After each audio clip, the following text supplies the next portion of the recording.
Ciao a tutti, pace e illuminazione, come state? Come sempre, grazie per tutta la partita. Mi si lega già la bocca già all'inizio, figurati alla fine.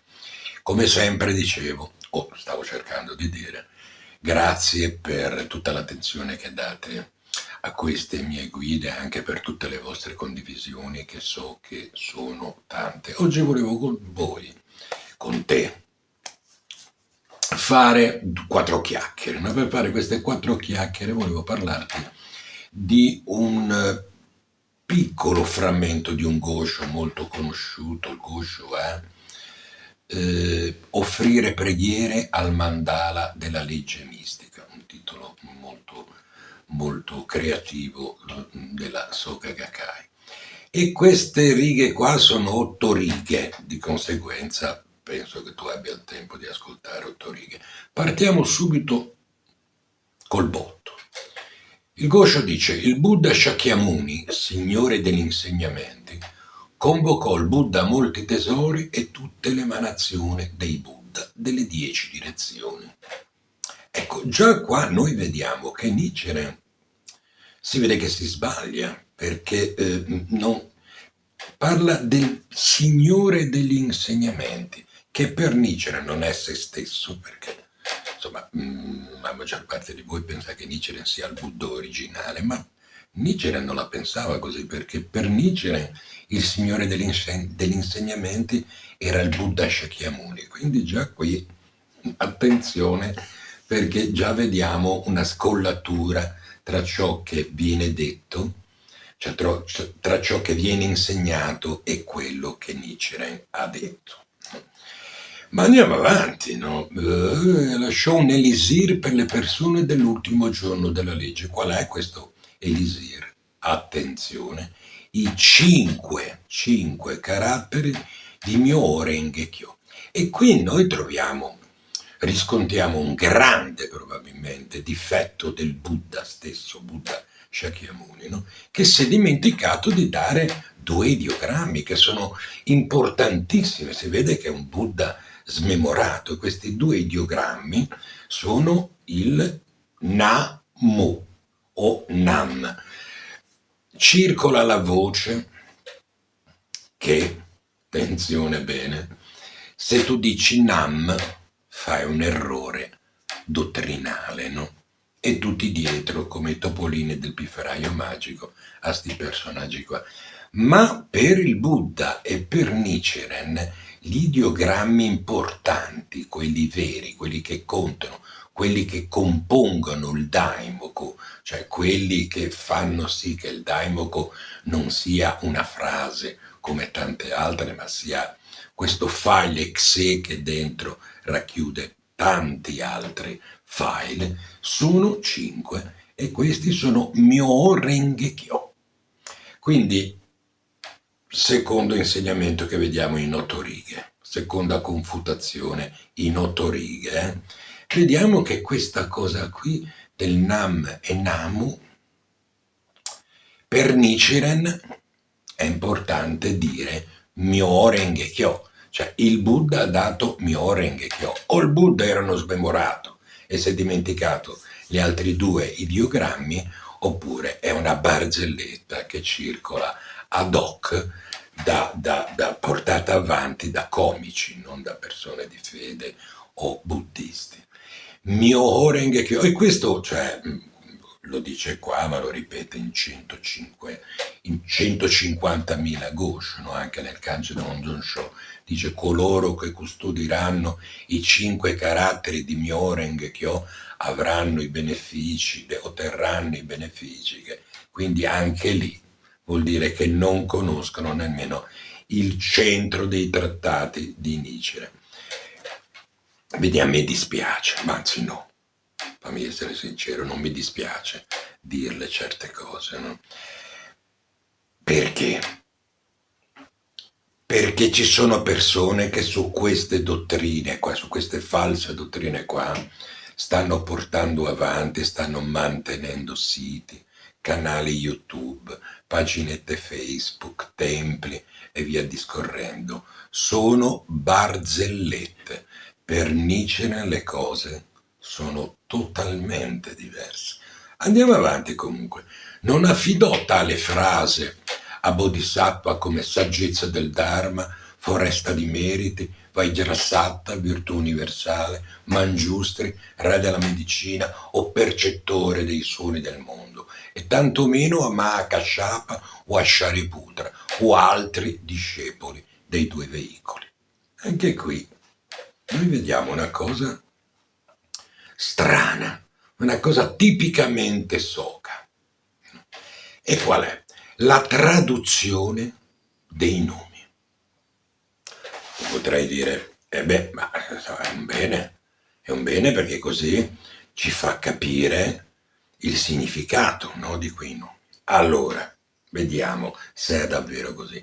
Innanzitutto mi colpisce immagino non soltanto me, il fatto che alcuni nomi sono tradotti e altri no, perché non conoscevano la traduzione o non rientravano ad hoc in quello che volevano farti capire. E te lo dimostro subito, no? Riprendiamo. Non affidò tale frase, già chiamare il Daimoku frase mi fa venire i capelli dritti, no? Non affidò tale frase a Bodhisattva come saggezza del Dharma, foresta di meriti, Vajrasatta. Perché Vajrasatta non me l'hai tradotto? E gli altri sì. Saggezza del Dharma, foresta di meriti, virtù universale, Mangiustri. Perché non hai tradotto Mangiustri? Non si capisce. Re della medicina o percettore dei suoni del mondo, e tantomeno a Mahakashapa. Mahakashapa no, non merita, o Shariputra non meritavano la traduzione dei nomi. No? Ma che cosa porta tutto questo? Porta che tu non hai la possibilità di andarti a informare, perché tu molti tesori non lo trovi da nessuna parte. Perché chi è molti tesori? Molti tesori è il Buddha Tao.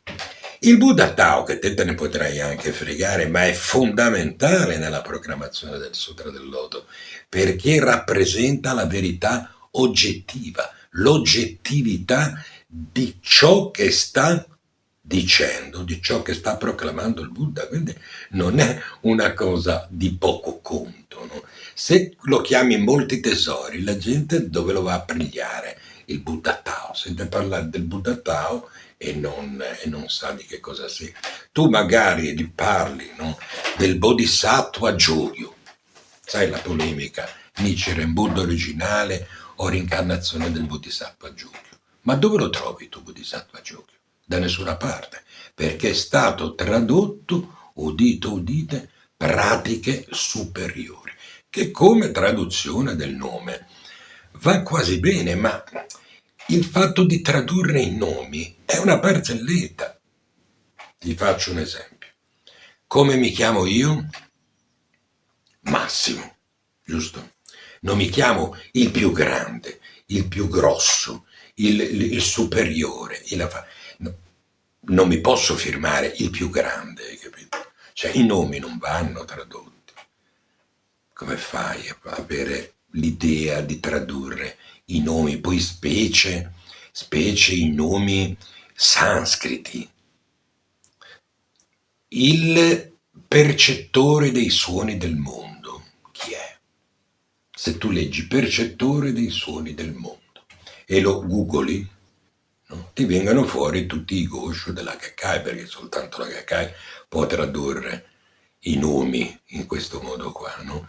Il Bodhisattva di cui ti sta parlando è il più grande Bodhisattva che, diciamo, ci sia, ma in che senso grande? Sono tutti grandissimi, non c'è dubbio in questo, ma è più grande nel senso più conosciuto, è il Bodhisattva Kannon in giapponese, o Kanzen, o il Bodhisattva Avalokitesvara in sanscrito.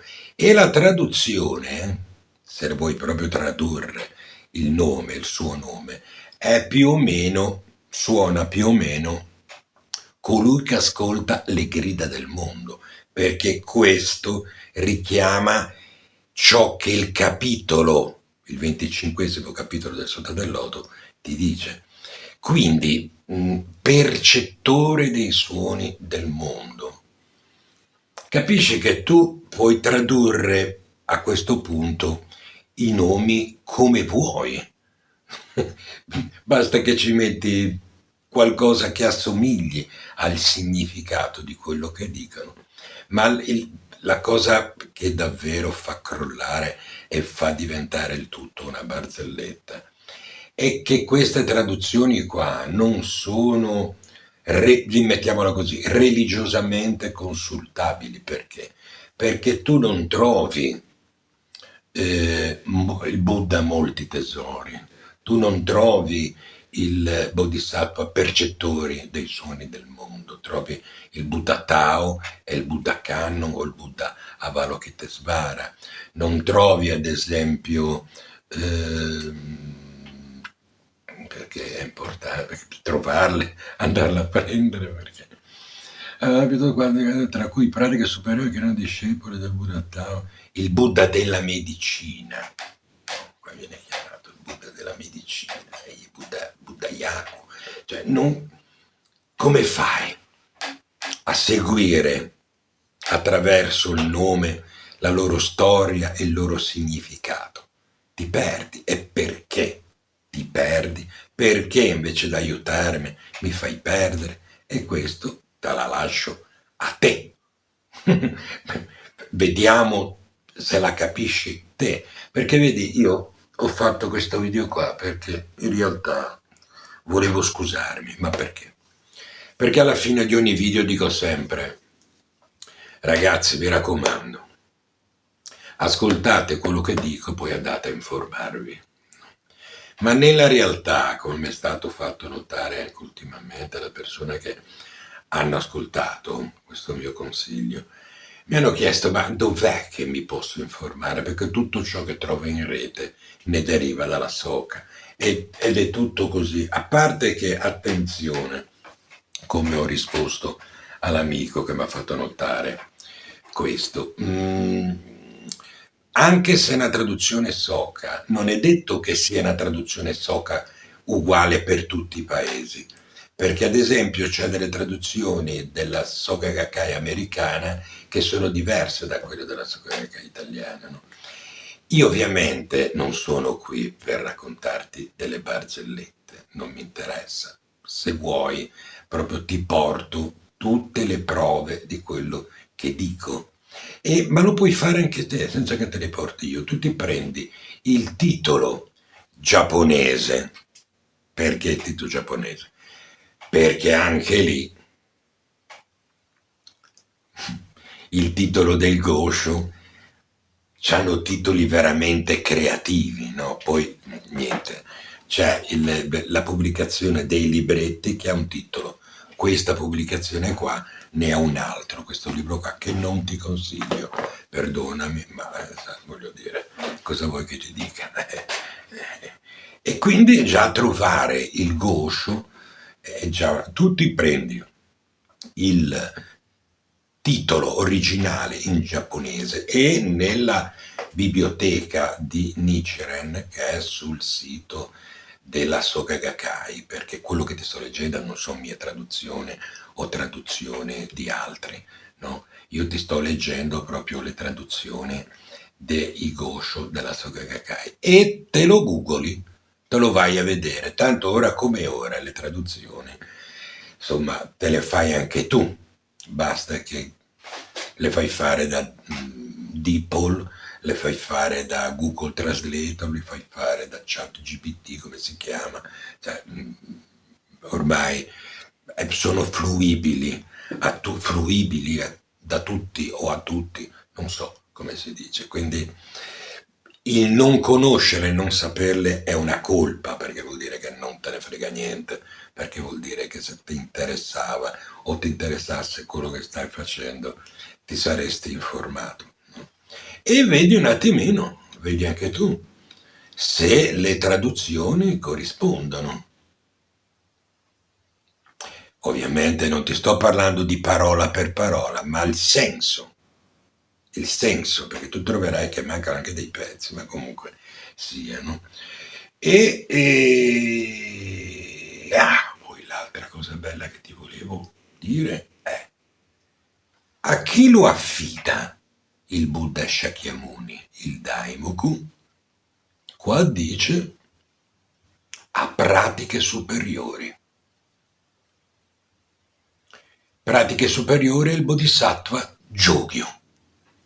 Oh, finalmente ha fatto il suo avvento il Bodhisattva Jogyo.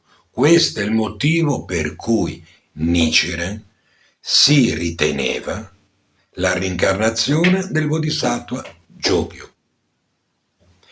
Per Nichiren era importantissimo questo Bodhisattva, perché senza questo Bodhisattva qui non ci sarebbe stato il Daimoku.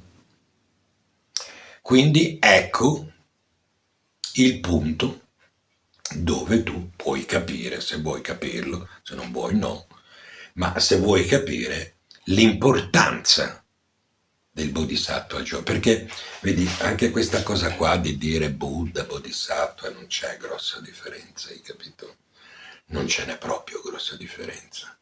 L'unica differenza che c'è è che non riesci a capire la proclamazione del Daimoku, non riesci a capire il Gosho, non riesci a capire il Sutra del Loto, perché se svi da queste cose qua uno dice, ma insomma, Nichiren era il Buddha, ma parlava di un insegnamento non suo, ma faceva sempre riferimento a un insegnamento del Buddha Shakyamuni. Non ti crea un po' di confusione tutto questo? Come sempre, ti passo la palla, il mio compito era quello di farti notare alcune cose, ti ripeto, non sono un pullman, quindi non porto le persone, io sono un cartello stradale, indico una direzione, ti indico dove guardare, poi insomma tu a quel punto lì hai di fronte tutto un panorama. Ecco, questo è il mio scopo. Ciao, pace e illuminazione come sempre. Se non riesci a far del bene, almeno non fare del male.